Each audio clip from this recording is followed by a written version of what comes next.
This video is about the Rnav Zulu for runway 30 into Hamilton, including the standard arrival, or star, AVSOX 2.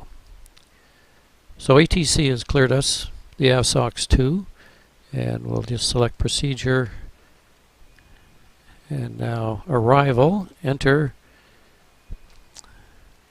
and we should have Hamilton in the recent. There it is. Enter. And scroll down. AVSOX 2. Transition. AVSOX. But we want runway 30. There's runway 30. Load. And we should start navigating to AVSOX right now. So I've just selected nav, and we're just turning towards AVSOX. And now we'll load the approach itself. Enter. We want our nav 30. Enter. And Kedbu is a potential initial approach fix. So enter, barrow, and now the, oops, I went a little too far. 1016 for minimums.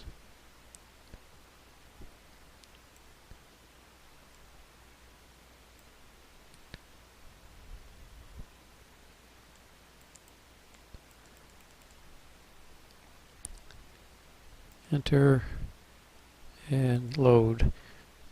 And I was pressing the wrong button, so I'm going to have to get our altitude back to what it should be.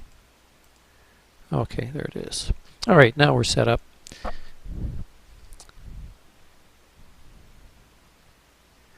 And we'll get the flight plan up on the MFD side.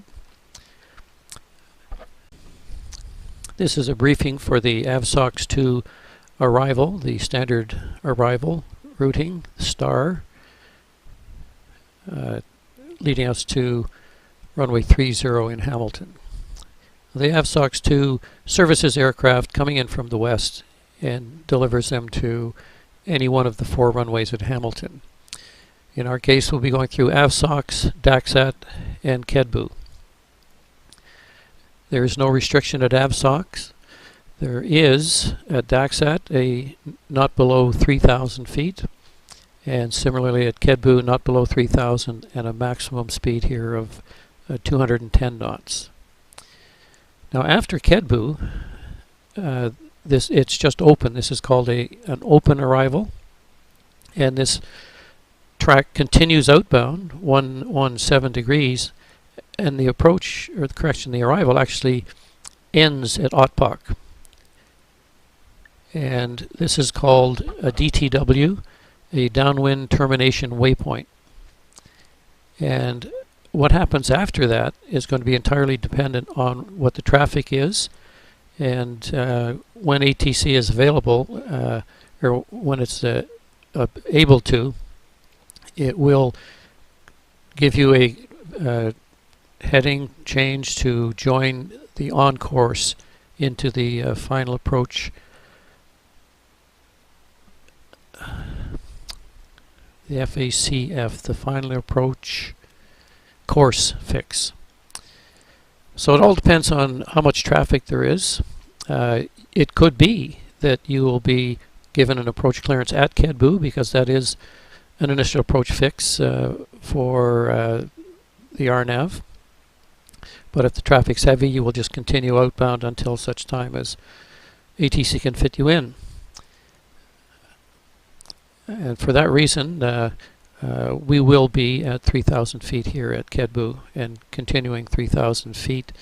Wouldn't be going down until afterwards, probably with the clearance, an intercept heading to the on track for Delva, and descent to a lower altitude. Now, certain things could happen. Loss of radios, for instance, prior to OTPOC, in which case you are instructed to continue to OTPOC, and at that time, on your own navigation, uh, join the inbound for Delva and complete the approach. If the radio failure happens afterwards, same sort of thing. You turn, make your way inbound to Delva, and in both cases, of course, you'd be squawking 7600.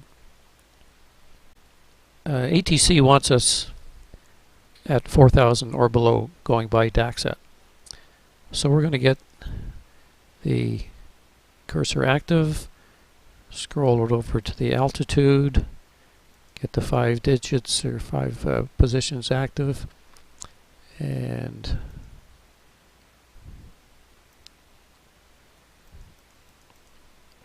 enter. And then we want to be at Kedbu at 3000, because if traffic is late, we could easily be given our clearance to commence the approach at that point. So we want to be down to 3000 feet at Kedbu. So we'll put 3000 in there.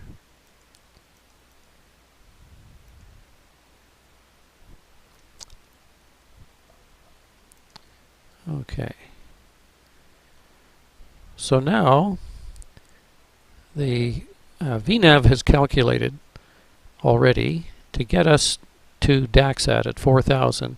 Here's the top of descent right here, not very far away, and just over 4 minutes in time. So to use Rnav, we have to set the selected altitude to something below the Rnav altitudes we're going to use, and the lowest Rnav altitude is 3000. So if we put 2900 in there, would be good. So 2900 is in. Now we can select Rnav, and right away we check, and sure enough, vertical path is armed.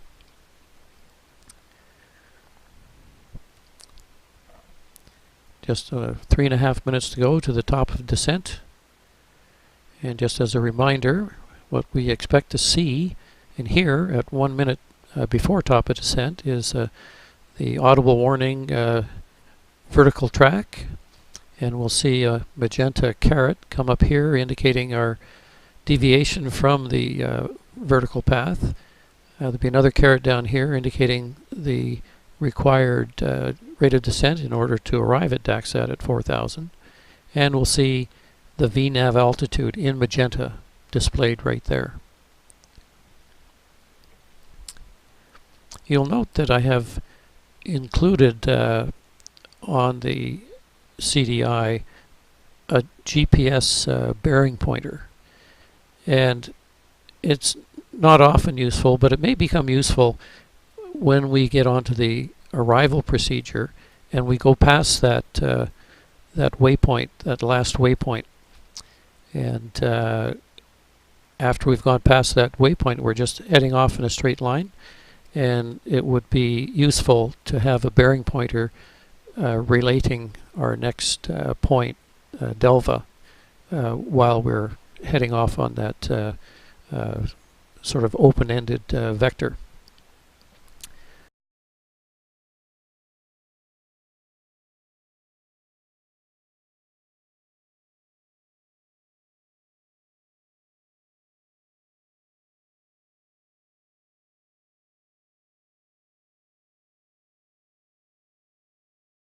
Vertical track. So there's our audible alert, time of descent within 1 minute. Here's the caret indicating deviation from vertical path, the other caret for feet per minute, and the Rnav altitude that we're going down to.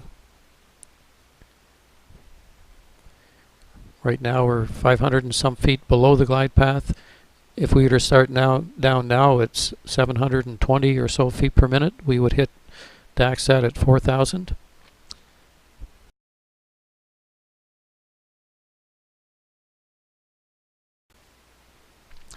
Vertical path has been captured, and we are going down to the Rnav altitude of 4,000 feet.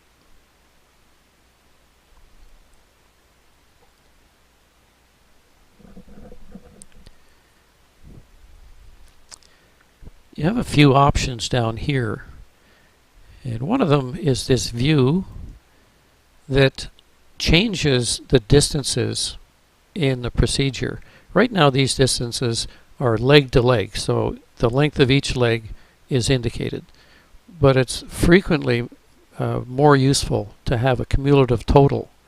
So if you select the cumulative button, now it shows the total distance. So our position right now is 7.6 miles from Daxat, and from Otbach, if we follow the route, we're 29.4 miles from Otbach. And this is useful when you're looking at your distance from the missed approach point, for instance, as you are approaching into any particular airfield, because up here all you will get is distance to the next waypoint. But using the cumulative distance, you will be able to specify exactly how far out you are from the end of the runway.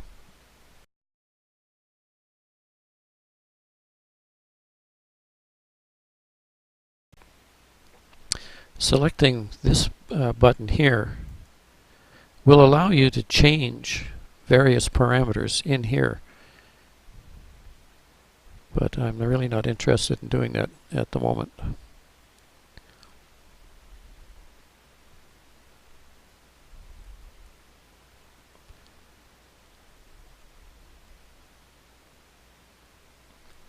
So this point here is the bottom of our initial descent, and you can see there's a little dot in that circle, and that's the G1000's way of showing you the point at which you are going to level off and will need to put up throttles. The possibilities are that with successive legs where you are descending, it will be a continuous descent. You will always start off with a 3-degree glide path, or vertical path, but not necessarily, and in fact not likely, will the next leg be 3 degrees.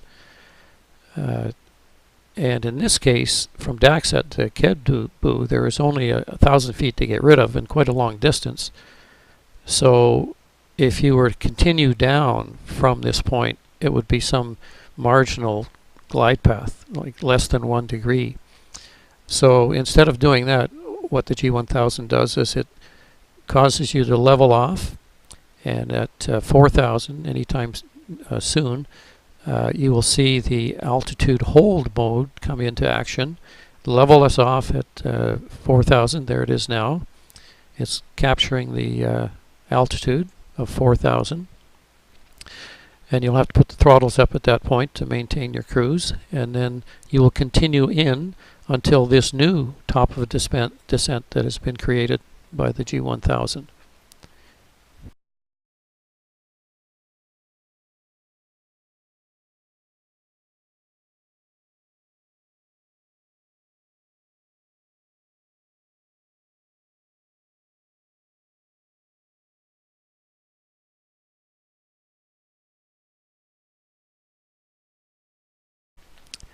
This is the approach briefing for the Rnav Zulu to runway 30 into Hamilton.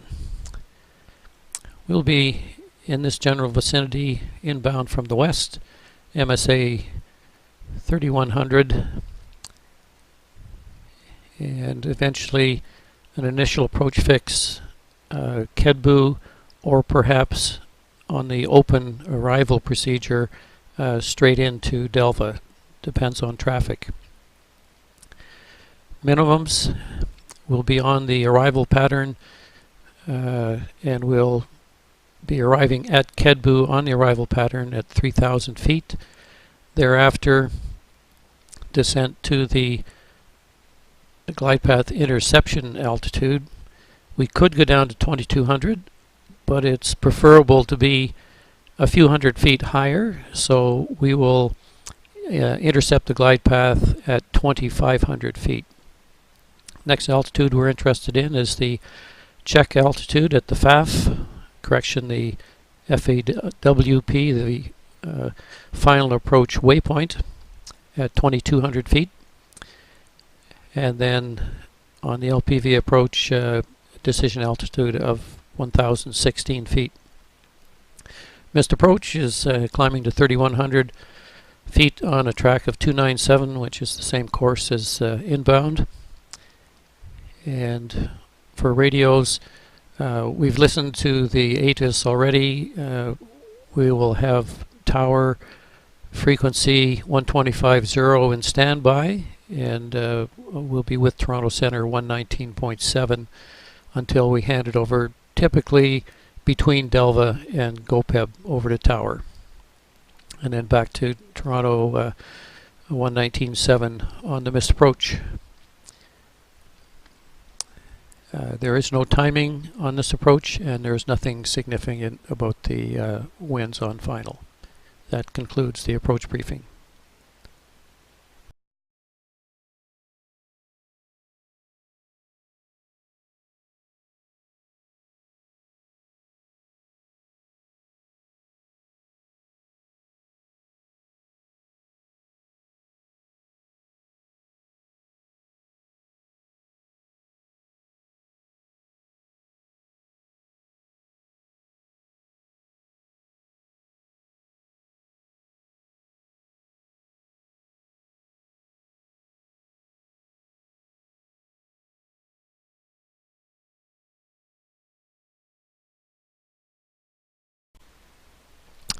This is interesting.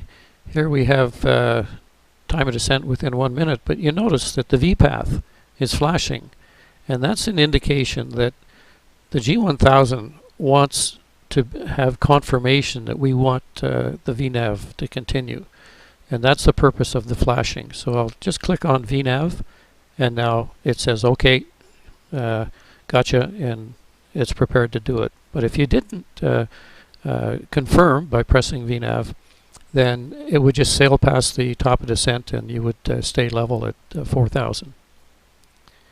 So we are set up now to go down to the VNav altitude of 3,000.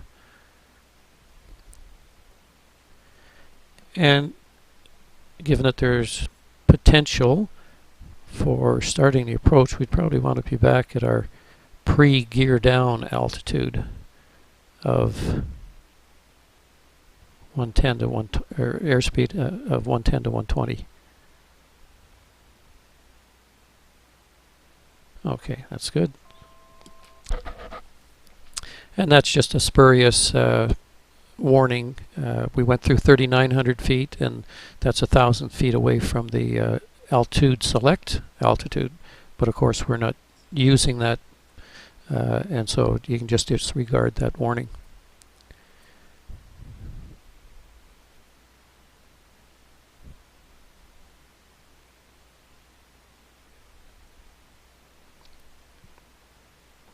And here I think I'd like to change the range.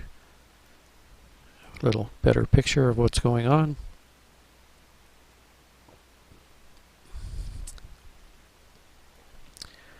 And it appears from what we are hearing from air traffic control that we are not going to start the approach at Kedbu. We're going to go out to Otpok.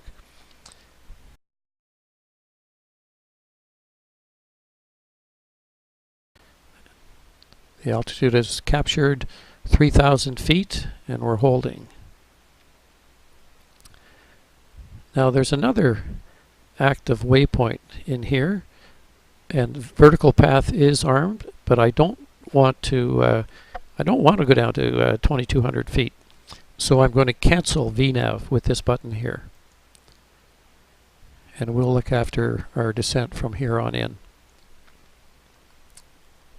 So.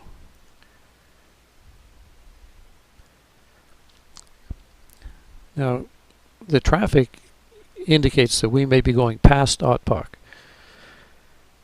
And so, if we were given our clearance to turn back in somewhere out here, we could go direct to Delva.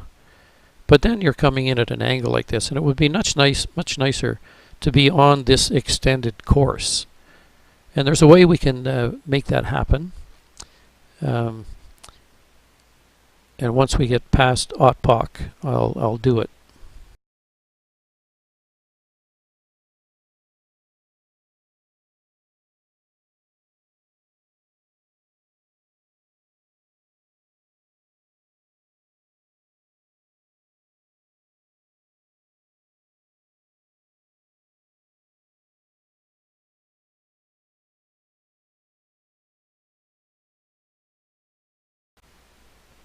So here we are at the DTW, the downwind termination waypoint. Not sure why the range was automatically changed on me, but you can see this just is an indefinite course line. You could go forever. But ATC now has given us clearance to turn left 340 and descend to 2,500 feet. So I'll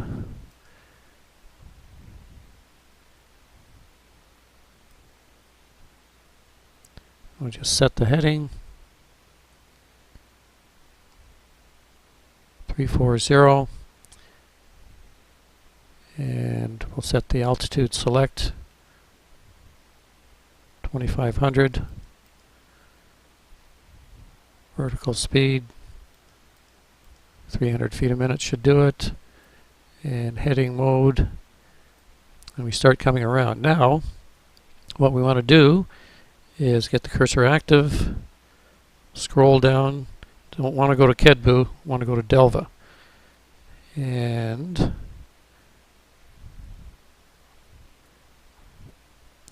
we'll select the direct to.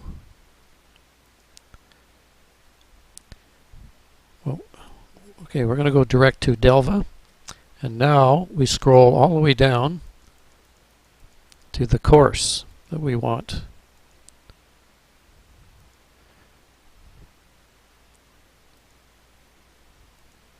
We want 297.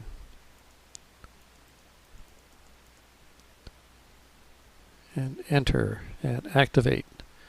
Okay. And now we have the situation all set up for us. There's the inbound track, and here is us.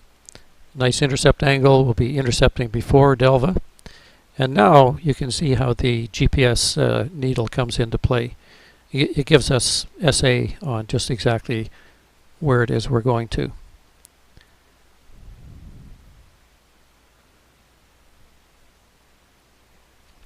And of course we can select Nav now. And we're level at 2,500 feet, and we can also select approach mode, and the glide path is armed. You can see how the time top of descent that still has to do with a 2,200 foot VNAV altitude at Delva. But as I say, I want to get onto the glide slope, establish gear down, flap approach, throttle set, stabilized before I get to Delva, in order to have a nice ride down to the final approach fix without other tasks to be executed.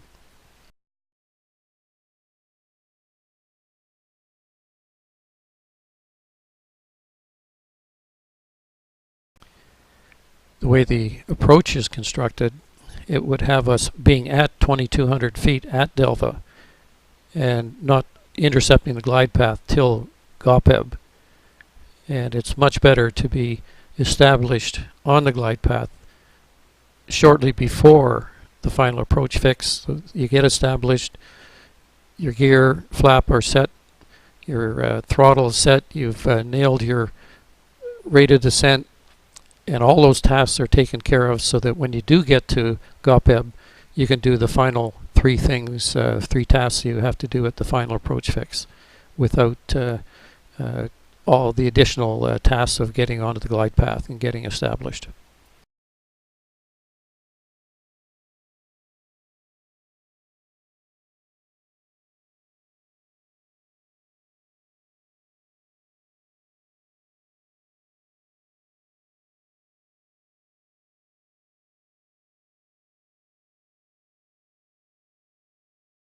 Vertical track.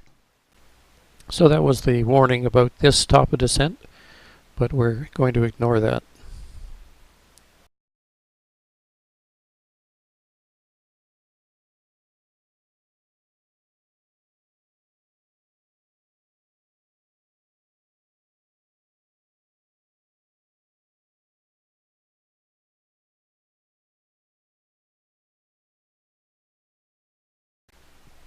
Okay, now we have the glide path indicator showing itself. And about here, center would probably hand us over to Hamilton Tower. So we'll just go up here and change frequency. And we check in Hamilton Tower. This is Romeo Alpha Delta, just by Delva inbound for Rnav Zulu 30 with ATIS whatever Delta. And he'd probably come back and say, Roger, call GOPEB, which we will do. Now that GOPEB is the active waypoint, we can see the type of GPS approach that we're going to be doing displayed, and it is the LPV. You can see this just kind of shows itself and sits there for a while to give you the warm fuzzy that it is actually going to work, and it will start moving eventually when it gets a little closer.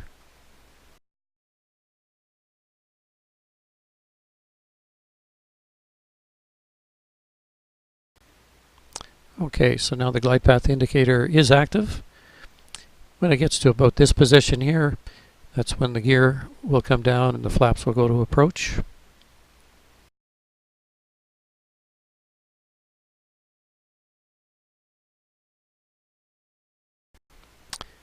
Okay, gear and flap go down.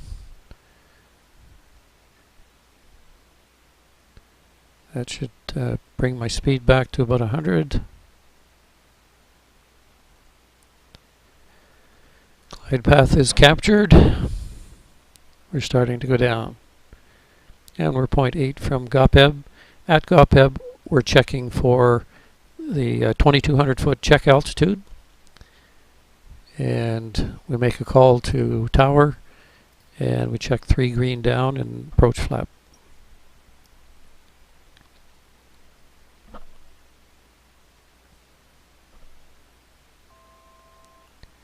And again, that's the 2,500 foot, the other altitude system that gave a warning tone there.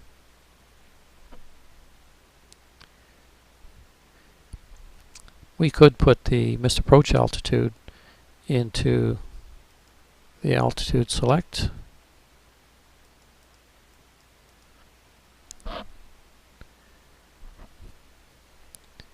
And Hamilton Tower, Romeo Alpha Delta by GOPEB inbound runway 30.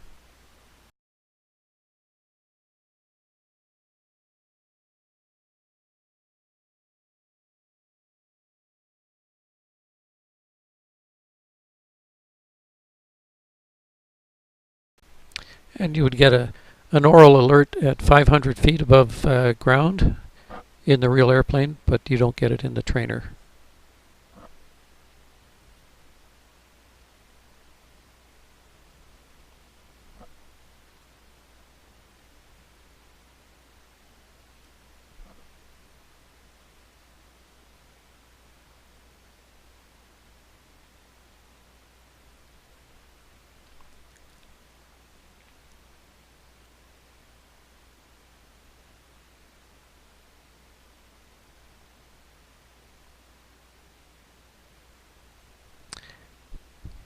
Here comes the minimum marker.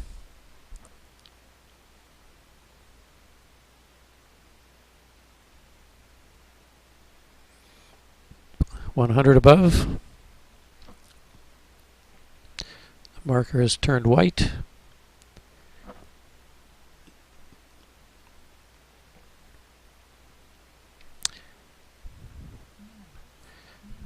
So at minimums you would put the flap down full, kick off the autopilot, and take over manually and land it.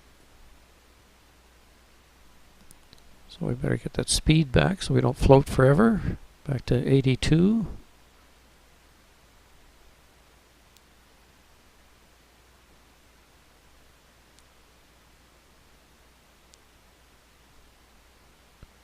Okay, on the ground. And like a carrier, it draws the airplane back somewhat.